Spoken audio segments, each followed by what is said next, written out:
Does it seem to anybody else like the national political storyline is starting to feel a lot like WWE? And I know a lot of you down since day one listeners of mine have heard me say in the past that politics is just WWE for people that think they're smart. I mean, think about the storyline creation in wrestling. You're the baby face, you're the good guy, you're the heel character, you're the bad guy. And we're going to pit the two of them against each other, and they're going to cut promotional videos selling the fight, much like they're doing with Jake Paul and Mike Tyson right now. The purchase of UFC and WWE by TKO and Endeavor or whatever, the Emanuel brothers, whose father was a Jewish terrorist. But, we just won't talk about that. Who cares about that, right? Um, isn't it kind of similar? Think about the storyline. Okay, the underdog business guy gets elected president. Everybody hates him.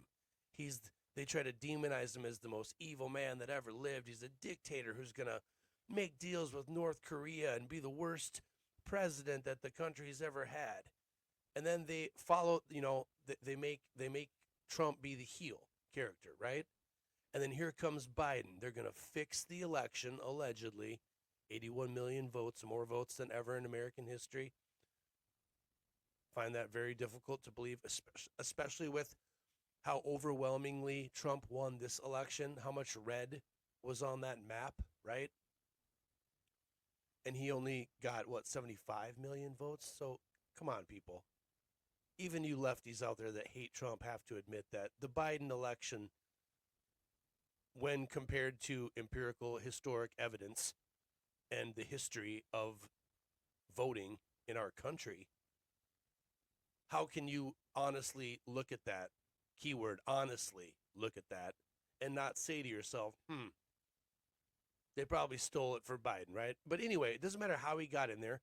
Think of the WWE storyline. He got in there, right?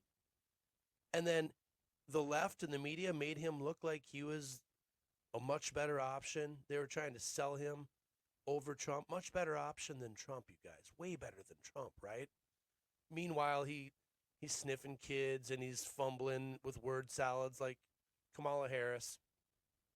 He doesn't know where he's at. He's fallen over, clearly not mentally capable, and clearly not in control of the country. Whoever his members, his handlers around him were clearly in charge of the show.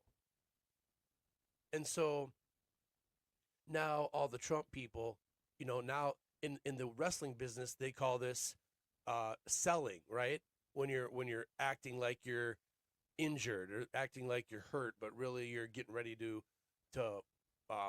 bound a comeback, right? You're gonna hulk up and you're gonna start being impervious to pain, right? So what do? They come after Trump again. They try to assassinate him. He survives magically, wins an overwhelming majority of the vote, and now the savior has arrived in a lot of people's minds, whether or not that's true. But the storyline sold it. The storyline made you love the guy more than you would have. It made people that didn't even know about or care about politics come out in support of this guy because they've seen and heard the storyline. The story is what sells out Madison Square Garden, main event, professional wrestling. You put Hulk Hogan up against The Rock, that's going to sell tickets. You put Brock Lesnar up against Roman Reigns, that's going to sell tickets. Brock Lesnar, The Undertaker, all these old school guys, Stone Cold Steve Austin. You were emotionally invested in these characters because that's the magic and the beauty of the choreography, the pulling of the strings behind the curtain that you don't see. You see the portrayal of morality plays. You see good versus evil played out in conflict form through the wrestling and the fighting and the storytelling. The storytelling is what gets you emotionally invested in characters. It's the same thing they do with the movies and in TV. And I would make the argument that the mainstream media is the vessel. They're like, the mainstream media is like the pro wrestling manager. It's like Bobby the Brain Heenan is Fox, right? And Jimmy Hart is the Democrats, or whatever character you want to pick, Mr. Fuji or Paul Bear. If you guys know these wrestling characters, you probably understand what I'm talking about more. But the point is, the same way that they get you emotionally invested in characters, good or evil, on wrestling is kind of what they're doing with the presidency in this country. Doesn't it feel like that sometimes? Trump was the underdog.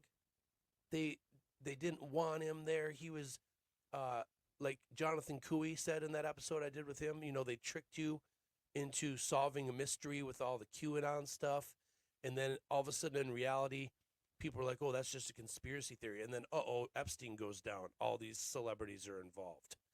Then the pedo child trafficking and the island out in the middle of the Caribbean, right, or whatever. All that stuff starts coming to light. And all of a sudden, now people involved in this story are getting arrested for child trafficking or kiddie porn or whatever it is. Diddy's got thousands of tubes of baby oil in his house. Will Smith is apparently, 2 of his exes died suddenly, and because of the alleged conspiracy theory is, it's something to do with the baby oil. They probably fed him baby oil and they died. And all these people that are connected to the Hollywood regime, politically and just by being celebrities, that were involved in some of this sick shit, it keeps coming out and happening. It's like the playing out of a very well thought out play, choreography. And it's like they're setting up the conditions. Like I've always told you, Albert Pike, right? When the people need villains, we will give them villains. When the people need heroes, we will give them heroes. Everyone thinks Trump's going to be the hero in this storyline, right? The underdog that came back in the face of ridicule and mockery and slander and hatred and even attempts to take him out, assassinate the man.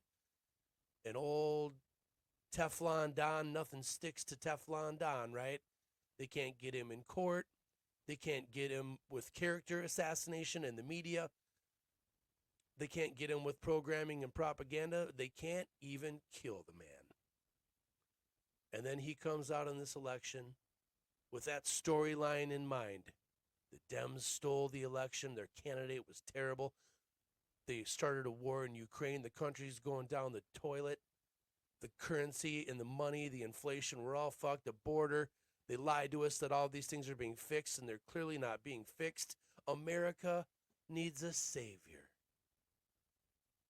And who comes to the rescue for his second and final term? Donald J. Trump, the savior of America.